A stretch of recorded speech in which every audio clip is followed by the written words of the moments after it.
Welcome to the Money Pig Podcast, brought to you by Goodwin Investment Advisory, where our mission is to lead people to financial peace, independence, and generosity. I'm your host, Reid Trego. And if you're enjoying the show, please rate and review our show wherever you get your podcasts. And if you have a question you want us to address, you can email us at moneypig@goodwininvestment.com. Today on the show, we are joined by financial advisor Ray Brown for a discussion about combining finances as a newly married couple. Ray, I'm so excited to have you here. Hey, thanks for having me. It's great to be back. It's always a fun time. It is. So this is a great topic. You know, when I talk to you about topics, it's usually about something that's happened to you. And so here we are. This didn't happen to you. This is something that you created in your life, but you got married. There we go. Yeah. Woohoo. Recently married. And so, yeah, we're getting to jump through all these fun things of, organizing, combining finances. And yeah, this was a recent discussion topic in our house. And so what a perfect time to chat through it. Well, congratulations. Thank you. Thank you so much. You and Lindsay, awesome couple. Very excited for you. May you have a happy and long marriage. Thank you. Appreciate that. We're off to a great start. That's good. Yeah. That's good. You're like 3 weeks in. This is great. Yeah. Okay. We got it all figured out. Okay. Just kidding. Yeah. So we figured, since you have it all figured out with all these hours of experience, how do we combine finances as a newly married couple? You and I were talking here before the show, and we kind of discovered that you and I have pretty, I don't know if strong opinions, but we definitely have a perspective that we share. We believe it's better to combine finances, especially as a newlywed couple. We realize that there are people out there, they get up in age, my age, and they're on maybe a second marriage, and there are complications with that because they're sometimes divorced and somebody's got to pay for college, and there's a lot of different pieces more complicated. Yeah, that gets way more complicated. But so this is really for the newly married couple, generally, first marriage, young. And we're seeing some data out there that's really interesting about combining finances. Yeah, so much of this kind of just, we're trying to keep opinions aside. Of course, you and I have this similar opinion, but then I've recently just heard conversation from, people within my own family, friends, distant relatives. All these folks are talking about kind of probing me a little bit and asking well, what are y'all going to do? The first question is whose house are you moving into? It's going to be mine. And okay. And then what are you guys doing about getting all up in our business and just asking these kinds of questions. And it's we're going to combine finances. And a lot of friends have said oh, wow, me and so-and-so, we could never do that. That would just cause so many arguments and disagreements. We'd be fighting all the time. And it just took me back. I'm in my head, I just assumed the whole world did this. You get married. What's the old marriage vows? It's until death do us part. No. Back in the day, you would hear unto thee, I pledge all of my possessions, I believe, right? Really? My assets or possessions, something like that. But you're giving into each other. You're marrying your bank accounts. And so, but what caught my eye was this bank rate study. And so it was a recent study that said 43% of married couples have combined their money. According to survey data, that's 43. That's less than half of the people that are married, which means you become one, have separate bank accounts. That surprises me too. Yeah. 43%. Yeah. All right. So digging into it, came then across a different piece of data. Because again, we're looking for data points, like what you and I think. No one cares. Well, I'm just some kidding. people do. Some people do. Well, maybe for you. I'm just kidding. But another study, it was a recent study. This was done at the end of last year. So at the end of 2022, it was Cornell research. And the study was called Pooling Finances and Relationship Satisfaction. I'm going to skim a little bit of this here, but we've got the paper here on the desk. But the study says, they find out whether or not couples combine their money can and will make or break a relationship, which I was okay, this is, supporting my argument here. Let's dig into it. Hopefully it supports, my feelings and what I thought. But it says that we did see that couples who pool their finances are less likely to break up. It's a harsh word to use. Yeah. Break up than couples who keep their finances separate. Maybe it's because banks make it so difficult to change. They're like, I'd rather just stay with the bank and stay married. Yeah. I don't know. And I mean, I think we could talk about that. Like, we could talk about that too. Like, what are some reasons on people's mind? You know, a lot of folks have excuses, or there is a reason, like you mentioned, you know, you've from a prior marriage or this or that. There's lots of reasons, but I've also got some creative solutions. And so I think we can offer those as well. But one more interesting statistic here from this recent study, it says that boomers are the most likely to have only joint accounts. That's at 49%. Oh, okay. Gen Xers goes down a little bit, 48%. And then millennials, 31%. Big drop off. Yeah, seems to be a generational trend there. The younger folks are less likely to have that mindset that the older folks do. They're bound, you know, you're getting married, so let's marry our bank accounts. Interesting. Good. Anything else in that particular study?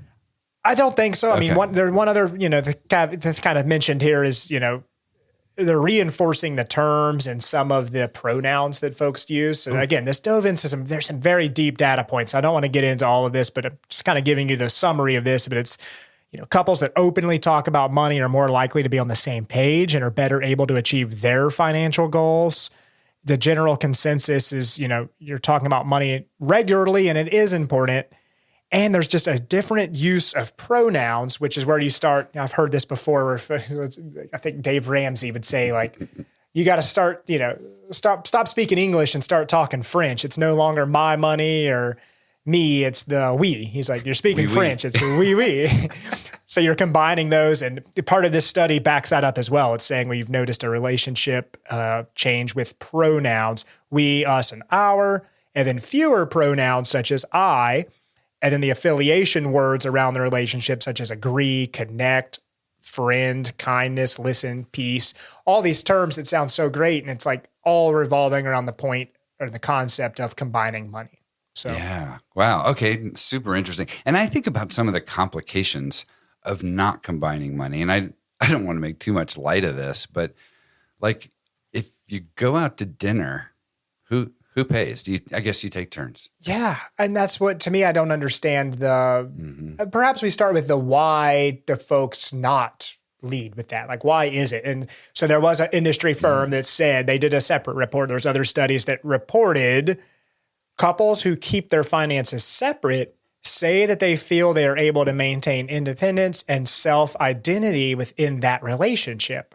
Okay. So depending on which partner makes more money than the other, that information, I mean, that would constrain the relationship is my take on that. Me too. How do you decide, you know, you're making this much, I'm making this much, so we're saving for my retirement and your retirement instead of we collectively as a household make X amount of money. And so therefore, let's say 15% of that number for retirement. Yeah, that's exactly right. And I think about when I first got married, my wife made more than I did. I hadn't quite settled into a career yet, let's say. And she made more than I did until we had a child and she stopped working a job. Right. And so then I made more. There we go. But I guess it's a trade-off. I don't know. Yeah, and working inside the home is truly it's a full-time job, but it doesn't but you know, it's not producing an income, but that's okay because it's still a very valuable, you know, it's an insurable position inside the home. So. Absolutely. Yeah. Okay. Well, good. We got that. How about some of the ways? What have you found as far as in combining your incomes, your bank accounts? What are some of the arts around that? Yeah, you know what? I think maybe that's also another thing of why it's so daunting or why people don't do this because you're established, you know, depending on when you're pulling the trigger and getting married, it's like you've got your credit cards, you've got your banks, you've got your different loans and debts. And so now you're married. Oh gosh, like what do we do? And so I think Lindsay and I recently sat down and we've gone through this process of having this, you know, digging deep with some of the thoughts around how are we going to execute. So to answer your question, Reid, I think it's really just about designing the plan. You're going to choose to have one bank account. It's a joint account. You're each going to choose to have goals. You've married. And so the idea is like you've come together and you are now one. That's the whole thing about a marriage ceremony. And regardless of who makes more money, you know, at the end of the day, so let's just entertain this for a second. You keep the assets separate. That's how they've been. We've got our separate banks, our separate stuff. Say you go get divorced, then none of it's separate anymore. what divorce attorney is going to say or what divorce judge is going to say. Oh, that's his retirement over there and hers is this and yours. No, they're looking at all of your assets together. So why aren't you, Yeah. Hate to bring up that word, to put it around that position, but I just think that it's, And so I think there's a little bit of a perception with some folks that, you might be viewing this a different way. And again, it's our opinions here, but what I'm most intrigued by is the research that backs it up. So why does any of this matter? That's right. Looking at it as a scientist. Yeah. Not a preacher. Or truly some data science here behind it. And so for us, though, it just it kind of began with that. How are we going to combine? And it's just choosing one bank account. Everything's going to hit this one bank account. The credit card, or, if you use an American Express or a charge card, it's like everything is going through this now account. And all of these hit our budget. And so whether you put it on your card or I put it on mine, it's still going to one universal budget. And we're still coding that chips and salsa purchase to dining. It's still coming out of the same line item, regardless of whose card it goes on. It's tied to the same central budget where we budget all of our money as a collective household. Well, and I think it's fun to have a joint account and have paychecks from both of us going into the same one. If it was just me, I'd be like, oh, that was kind of fine. But now it's both of them. That's more money. Yeah, there's more money to budget because we're nerds. But yeah, it's kind of more money. And then also your joint goals. And so it's like, gosh, if you're doing, home repairs, what if you want to paint a room? Like, well, how do we decide who's paying for that? Or, oh, you pay the mortgage and I'll pay for all the groceries. It just seems like it would be way too complicated to track something like that. And so I think difficult. All right, good. And you've talked about, and my wife and I do this too, having fun, kind of making budgeting fun, which, wow. Yeah. Of all the things. It's not really what you want to do on a Saturday, but it can certainly be fun. What do you guys do? Well, we set this up a few years ago, not terribly long, honestly, but we do Thursday afternoon, we have a budget meeting, and it's usually before we go to trivia. Because we're empty nesters. That's so fun. Generally, it's right before we go. So that's kind of our reward. We get to go to trivia if we've checked in on our activities and our budget. Just check in. I like that. Mm-hmm. And it lets you know where you're at before the weekend rolls up. I think Thursday's a great day to do it. Yeah. You do it once a week? Once a week. Okay. Yeah. We'll miss one every once in a while. Look, nobody's perfect at anything. So people hear like, oh, you're budgeting to zero and you're planning. Look, people mess it up all the time. Mm-hmm. And we get out of whack and we have to reorder things. Yeah. So that's how that works. That's all fun and part of the process. Something I told Lindsay, we were working through this weekend. And again, it's for our first time. So I'm kind of opening her perspectives to how she's been doing things. And hey, I mean, it's also just a big of an eye opener for me because I've been doing things my way. And it's so far up till now, it's been my budget. So what do I want to do with my money? Now it's like, okay, you got to kind of step back a beat and say, this is now ours. What do we prioritize? And are we okay with spending this much money in this category that we have probably overextended in and it's a want and not a need? And we've got other things we'd probably rather be pushing this towards. But do we love this? Do we prioritize this? And can we justify it? Just having those kind of conversations, but it should never feel restrictive. Mm-hmm. And I think automatically by default, and I know you talked about this in prior episodes, there was a great one on budgeting through YNAB, which is what we use and what I highly recommend, but making it so that it's like you've got the paintbrush or the magic wand or whatever you want to call it. This is not by any means a restrictive thing. It is truly like a flexibility and permission to go and spend. Yep. You put money into certain categories, home improvement, whatever it may be, eating out. And it's like, if the money is there, you go do it. Yeah. Yeah. My wife was great at teaching me that. Yeah. I was like, well, let's paint this room. And she's like, well, good. We saved up $400 for paint. So you can go buy the paint and paint it. And I'm like, well, I'm sure I can find the paint cheaper. Maybe I can get by with $300. Yeah. And she'd be like, we budgeted $400 for this. Would you go get the good paint? Just go get it done. Get the good paint. That's great. I love it. That's how we do things. Anyway. Otherwise, if you're looking at a bank account, it's like, I have no idea what of this has already in our heads been allocated for car insurance or home insurance is coming due. So, there's so many ways to, it's impossible to know all the expenses in your head. And so the budget helps and it can be fun. I think what we're going to do, Reid, is something similar. We got to agree on a date still that we're going to do it, but make it recurring. Put it on the calendar so it's an agreed on thing and let's have a glass of wine. Let's make it fun. There's jazz music on in the background. We're going to have nothing else to do. It's not like we're doing this because we have to. We're coming together in the office because we want to do it, because it's the most important thing to start our week. And we're going to do this, and we're going to design where's the next paycheck going to take us and why. And I think it's really common in couples that there's one member who really thinks we should really get this all together. They're the rows and columns person. We should figure all this out. We goals, team, in our case, Team Trego, but we want, and then there's the other person who's a little more fun or whimsical, and it's like, oh, I don't really want to do that.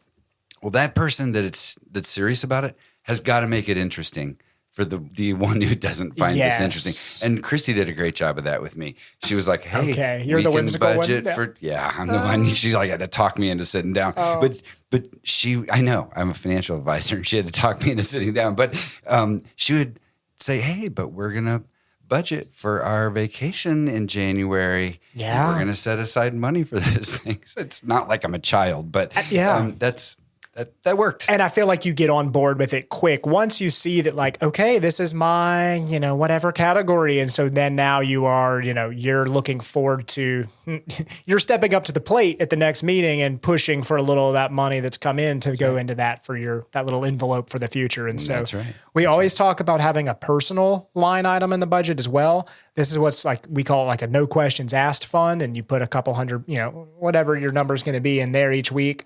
And that is truly like anything can hit your account and you can code it to that and there's no questions asked. It's just to move on, and that's your fun money. You're walking around money. So. We call it our little slush funds. There's a Reid's money and Christy's money. There you go. And spend it. Go blow it. Yeah. You can take it out as cash if you want to buy a gift, for the other. A lot of times we'll hear that. So jumping back to like, well, I don't want to buy, because then I would never, be able to surprise her. And it's like, that's the reason. That's because I can come up with 3 different alternatives, for that. But I used that one. Yeah, I did. But now I have an account at a different bank. So literally she doesn't see it automatically. Okay. She just sees Amazon purchases, which that's no fun. Yeah, exactly. So we've got that going. We've got, we're big fans of having that, the no questions asked fund. And then also just doing that review together of your subscriptions. Once you bring everything together, you're able to see like what's actually hitting this account.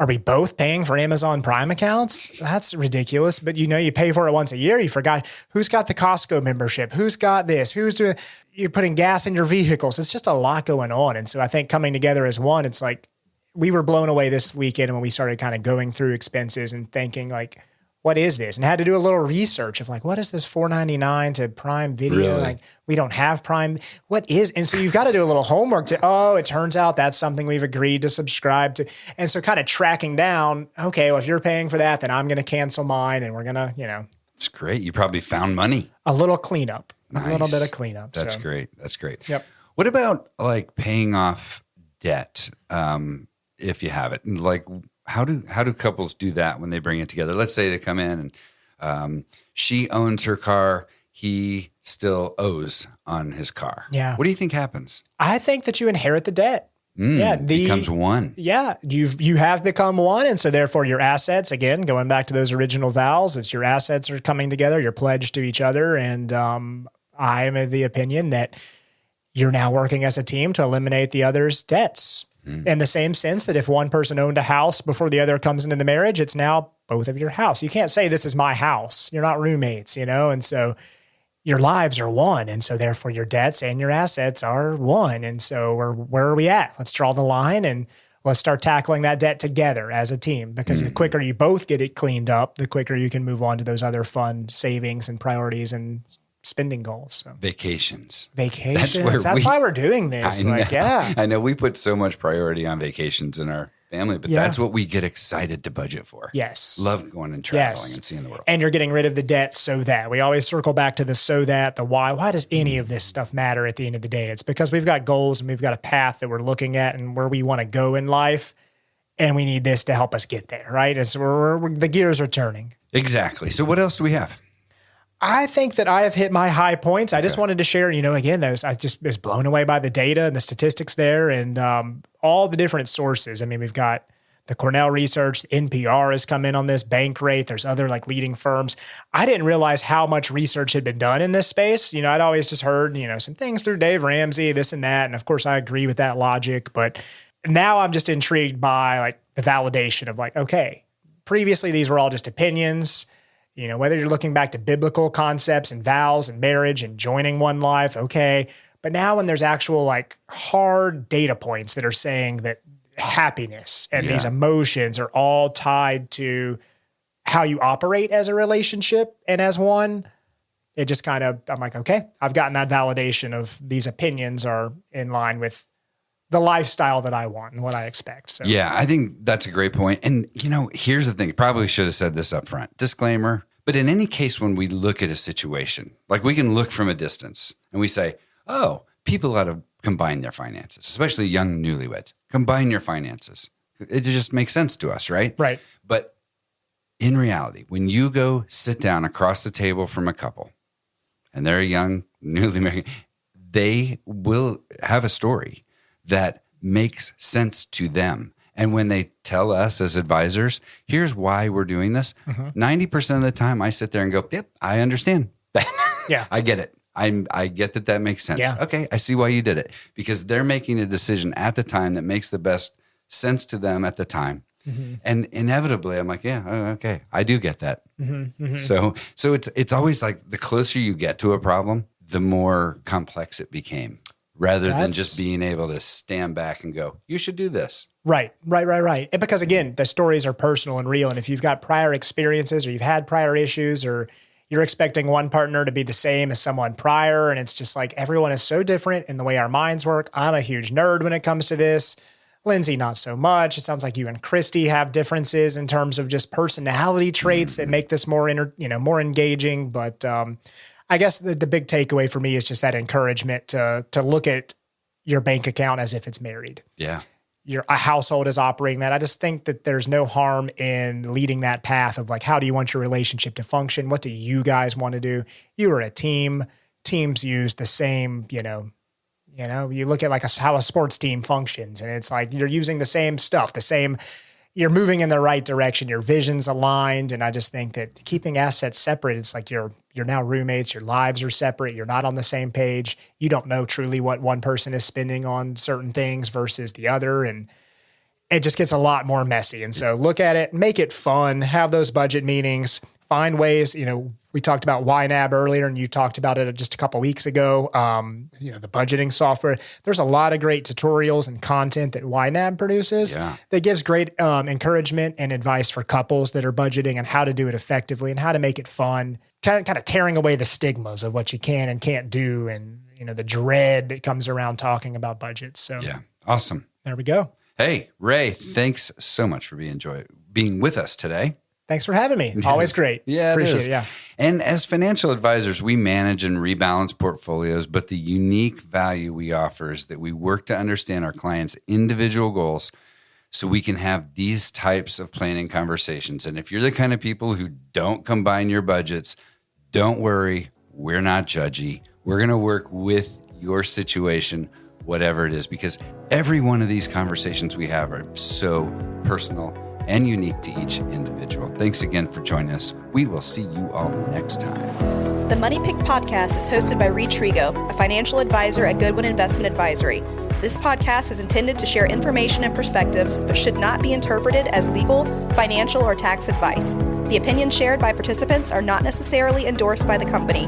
Goodwin Investment Advisory is regulated by the SEC, and the company operates in compliance with applicable securities laws and regulations.